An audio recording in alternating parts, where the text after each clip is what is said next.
বিসমিল্লাহির রহমানির রহিম। আসসালামু আলাইকুম। আমি শাহিন দুবাই থেকে বলছি। তাসনিয়া ব্লগের থেকে আপনাদেরকে আবারও স্বাগতম জানাচ্ছি। আমার ভালোবাসার প্রিয় আফু ভাইয়েরা সবার কী অবস্থা, সবাই কেমন আছেন? আশা করি যে যেখানে আছেন আলহামদুলিল্লাহ অনেক বেশি ভালো আছেন। আল্লাহর অশেষ রহমতে আমিও বেশ ভালো আছি। নতুন আরেকটা ভিডিও নিয়ে হাজির হয়ে গেলাম আপনাদের মাঝে। আশা রাখতেছি আজকের ভিডিওটা আপনাদের কাছে একটু হলেও ভালো লাগবে। আজকে কোনো রান্নাবান্নার ভিডিও আপনাদের সাথে শেয়ার করব না, তো আজকে ফ্রিজ মশার ভিডিওটা শেয়ার করব। আমাদের বাসায় যে ফ্রিজটা আছে সেটা কিন্তু অনেক পুরাতন ফ্রিজ, তো অনেক কিন্তু ময়লা হয়েছে। তার ভিতরে আবার গতকালকে রাত্রে সবজি নামাতে গিয়ে কিছু চস পড়ে গেছে, একদম সারা জায়গায় পড়ে আর কি নাশ হয়ে গেছে। তো আর পরিষ্কার করিনি, আজকে করব বলে। তো যাই হোক, এখন সুন্দর করে পরিষ্কার করে নিচ্ছি। আমি টপের থেকে যে পানিগুলো নিছি সেগুলো কিন্তু অনেক গরম ছিল, তো বাইরের রোদের গরমে আর কি অনেকটা গরম হয়ে গেছে। আপনারা বেশ আর কম সবাই জানেন দুবাইয়ে কি পরিমাণ গরম। পানিতে ভিডিও অফের মধ্যে অল্প একটু লেবুর রসও দিছি, লেবুর রস দিলে ভালো পরিষ্কার হয়। 4 চামচের মতো বিম দিছি, তারপর 1 চামচ পাউডার দিছি, কাপড় ধোয়ার পাউডার আর কি। পানিগুলো একটু ঘুলে নিয়ে তার জাল দিয়ে ভালো করে মেজে ঘষে নিচ্ছি। যাদের ফ্রিজ নতুন তারা কিন্তু আমার মতো এরকম তার জালে দিয়ে ঘষাঘষি করবেন না ফ্রিজকে। তার জালে দিয়ে ফ্রিজ ঘষাঘষি করলে দেখা যায় ফ্রিজের কাভারটা নষ্ট হয়ে যাবে আর কি, দাগ পড়ে যাবে। আমাদের ফ্রিজটা যেহেতু পুরাতন সেজন্য আমি তার জালে দিয়ে মাজা ঘষা করে নিচ্ছি। বিমের পানিগুলা কিন্তু এখনো পর্যন্ত চেঞ্জ করি নাই। প্রথমে তার জালে দিয়ে মাজা ঘষা করে নিছি, এখন কাপড় দিয়ে আরও একটু মেজে নিচ্ছি। আমি প্রায় 5 বার পানি চেঞ্জ করছি এটা পরিষ্কার করার সময় আর কি।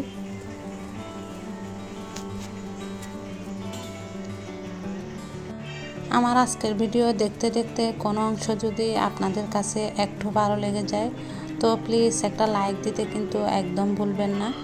আর আপনি যদি আমার নতুন বন্ধু হয়ে থাকেন চ্যানেলটি সাবস্ক্রাইব করে বন্ধু হয়ে পাশে থাকবেন। বেল বাটনের অল অপশনটি প্রেস করে রাখবেন, এতে করে আমার ভিডিও ছাড়া মাত্রই আপনার কাছে নোটিফিকেশান পৌঁছে যাবে। তিনটা কাজ আপনি যদি অলরেডি করে থাকেন আপনাকে অসংখ্য ধন্যবাদ। সারাদিন যে আপুদের ভাইয়াদের ভিডিও দেখি আর কি, সবাইকে কিন্তু লাইক দিয়ে দিই। আমার ভিডিওতে বেশিরভাগ দেখা যায় লাইকটা একদম পড়ে না, তো আমার আপুরা অনেক সময় কিন্তু ভুল করে লাইকটা দেয় না, আবার অনেক সময় কিন্তু অনেক ভালোবেসে লাইকটা দিয়ে দেয়। তো প্লিজ আপুরা মনে করে কিন্তু লাইকটা দিয়ে যাবেন। আপনাদের ছোট্ট একটা লাইক আমাদেরকে কিন্তু নতুন আরেকটা ভিডিও বানানোর জন্য আর কি উৎসাহ জাগায়, তো মনে করে কিন্তু লাইকটা দিয়ে যাবেন। আমরা যারা ইউটিউবাররা আছি আর কি অনেক কষ্ট করে কিন্তু ভিডিও বানাই, ভিডিও আপলোড দেওয়া, ভিডিও করা, তারপর ভিডিও এডিটিং করা অনেক কষ্ট। তো যাই হোক, আমার আফু ভাইয়াদেরকে অনেকগুলো কথা বলে ফেলছি, তো আপনারা কিন্তু ভালোবেসে আমার পাশে থাকবেন, ইনশাল্লাহ আমিও আপনাদের পাশে আছি। তো ফ্রিজটা কিন্তু মোছা হয়েছে, একদম কমপ্লিট। তো এই তো দেখেন কতটা পরিষ্কার হয়েছে। নিচে 2টা ড্রয়ার ছিল সেগুলো কিন্তু ধুয়ে নিছি। আর এটা হচ্ছে ফ্রিজের দরজা আর কি, ভিতরের অংশ। তো এটা হচ্ছে ড্রয়ার আর কি, ভিতরে যেটা ফিট করা ড্রয়ার সেটা। তো সেটাতে আমি টমেটো রাখতেছি।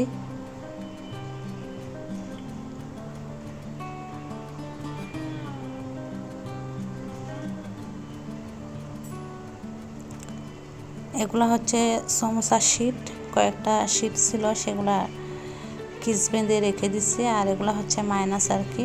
তারপর এগুলো হচ্ছে ঘি, ফ্রিজটা একটু গুছায় নিচ্ছি। আর এগুলো হচ্ছে ইস্ট, এটাও হচ্ছে মাইনাস। তারপর এটা হচ্ছে দই, আর এগুলো হচ্ছে খেজুর। দইয়ের বক্স করে রাখছি। আর এটা হচ্ছে টমেটো সস রান্নার, এগুলা হচ্ছে লেমন আপ, আর এগুলা হচ্ছে পেঁয়াজ। তারপর এটা হচ্ছে সস আর কি, এগুলো হচ্ছে পেঁয়াজ। অনেক আপুরা বলবেন এতগুলা পেঁয়াজ মানে খোসা সহ কী জন্য রাখতেছি, তো এগুলা নষ্ট হয়ে যাবে বাহিরে রাখলে। বাহিরে কিন্তু কিছু রাখা যায় না, সব কিছু কিন্তু ফ্রিজে রাখতে হয়। এখানে লেবু রাখছি, তারপর আদা রাখছি, কয়েকটা মালটা ছিল সেগুলো কিন্তু ভিতরে রাখতেছি ফ্রিজের। এগুলা হচ্ছে শুটকি, এগুলা হচ্ছে শসা আর কি, তারপর এগুলা কাঁচামরিচ,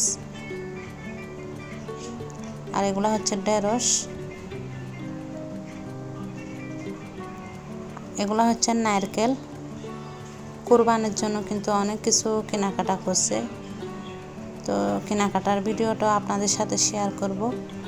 3টা আপেল ছিল, সেগুলো ঢুকায় রাখলাম। আর এগুলো হচ্ছে শুটকি, লটিয়া শুটকি, এগুলা হচ্ছে চুরি শুটকি। তারপর এগুলা হচ্ছে ইসা শুটকি। পলিথিনের কিস ভরে যে কোনো কিছু রাখলে বেশি করে রাখা যায়। তারপর এগুলা হচ্ছে নারকেল, এগুলা কিন্তু সবগুলা কুরবানির জন্য নিয়ে আসছে, ব্লেন্ডার করে রাখবো, সেই ভিডিওগুলো আপনাদের সাথে শেয়ার করব। আর এগুলো হচ্ছে পেঁয়াজ আর কি, এই কিসে পেঁয়াজ একটু বেশি করে রাখছি, তো সেজন্য রাখতে একটু কষ্ট হচ্ছে আর কি। তারপর এগুলো হচ্ছে সবজি। তো এই তো সবগুলা জিনিস কিন্তু গোছাই নিছি, কমপ্লিট। আজকের মতো এখানে বিদায় নিচ্ছে। আপনারা সবাই ভালো থাকবেন, সুস্থ থাকবেন। সবার জন্য অনেক অনেক দোয়ার ভালোবাসা রইল। আমাদের সবার জন্য দোয়া করবেন। কোনো কিছু ভুল ত্রুটি হলে ক্ষমা সুন্দর দৃষ্টিতে দেখবেন। আল্লাহ হাফেজ, আসসালামু আলাইকুম।